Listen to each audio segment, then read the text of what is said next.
મોટા પુરુષો, સંત પુરુષો એની પાસે જ્યારે જઈએ ને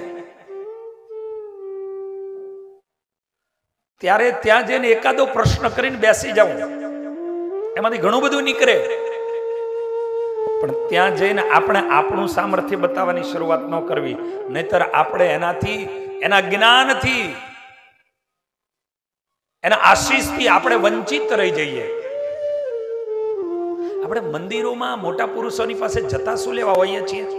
કંઈક લેવા ને ઇન્દુભાઈ, કંઈક લેવા. હવે ત્યાં જઈને આપણે આપણી વાત ચાલુ કરીએ, આપણા વૈભવની વાતો ચાલુ કરીએ. હા, એ પૂછે ને જવાબો દઈએ એ વસ્તુ અલગ છે. પણ કદાચ એવું બને કે એ પૂછ્યા પહેલા આપણે આપણા વૈભવો, આપણા સુખો, આપણી સમૃદ્ધિઓ, આપણી સત્તાઓ એની વાતો કરી દઈએ. સંતને એમ થાય કે ઓહો હો, આવડા મોટા માણસ એની પાસે હું મારે વાત કરી. તો આપણે કદાચ એના પ્રસાદથી વંચિત રહી જઈએ. અને એટલા માટે હું એવું કાયમ કહું છું કે સાધુ સંતો મહાપુરુષો એની પાસે જ્યારે જઈએ ને ત્યારે બને ત્યાં સુધી આપણે જગતની વાતો ઓછી કરવી. જિજ્ઞાસા વૃત્તિથી બને તો કંઈક નાનો એવો પ્રશ્ન એકાદો કરવો.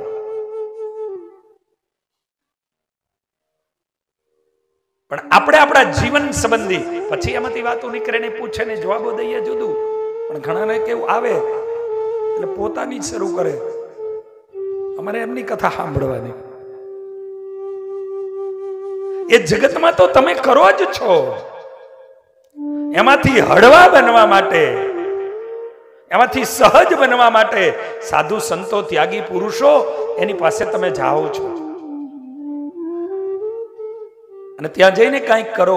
આજે આ સંતો જ્ઞાનીઓ હતા, ઋષિઓ, છતાં એમ કહ્યું કે ભગવાનના ચરિત્રોથી ભરપૂર ભગવાનના ચરિત્રનું અમને ગાન કરાવો અને ભાગવતજીનો શુભ પ્રારંભ થાય. જન્માદ્યસ્ય યતોન્વાદિ તરતશ્ચાર્થેષ્વ વિઘ્ન સ્વરાટ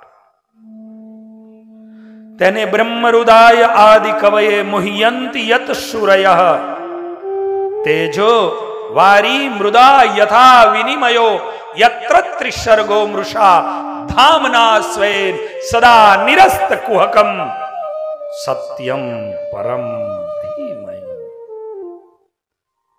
એક જ મંત્રમાં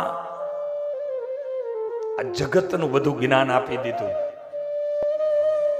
એક જ મંત્રમાં પરમાત્મા કોણ છે બધું જ બતાવી દીધું. કે ભગવાન કોણ છે? પરમ તત્વની પાસે મારે ને તમારે જવાનું છે. એ પરમ તત્વ કોણ છે? આની અંદર બતાવી દીધું. જન્માદ્યસ્ય, જન્મ આદિ, અસ્ય, અસ્ય એટલે આ જગત. જન્માદ્યસ્ય અસ્ય, અસ્ય એટલે આ જગત. જન્મ આદિ, જન્મ વગેરે.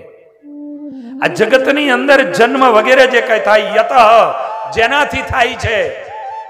આ જગતની અંદર અસ્ય એટલે આ જગત, જન્માદિ એટલે જન્મ આદિ, અતઃ એટલે થાય છે, યત જેનાથી થાય છે.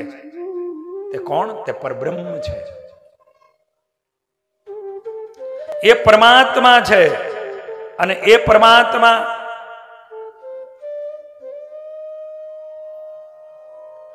જન્માદિ એટલે જન્મ વગેરે એટલે જન્મ, જતન અને જવું, ઉત્પત્તિ, સ્થિતિ અને લય, સર્જન, સંચાલન અને સંહાર, આમાં બધું આવી ગયું.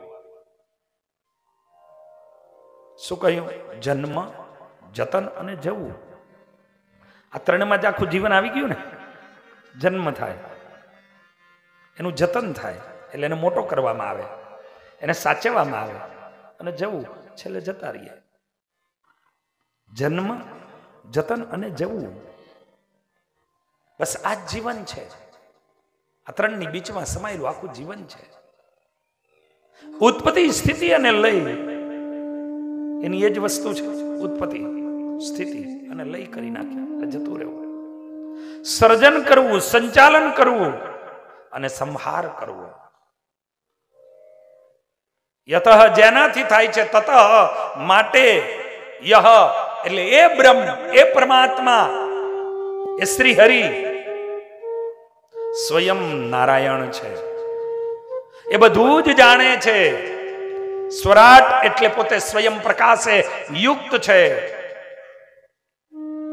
યત ફરીને એટલે જેનાથી, સુરય એટલે મોટા મોટા વિદ્વાનો અને દેવો, સુરય મોટા મોટા વિદ્વાનો અને દેવતાઓ પણ મુહ્યંતી મોહને પામે છે.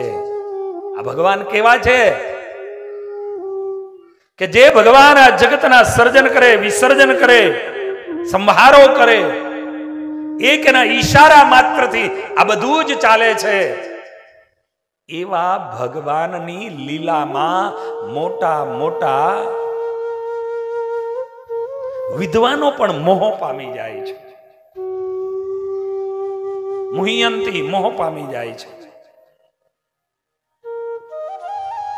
હૃદયથી આદિ કવયે સંસાર આદિ સર્જકને, પ્રજાપતિને એટલે બ્રહ્માજીને જે પરમાત્માએ વેદનું જ્ઞાન આપ્યું છે, એ પરમાત્મા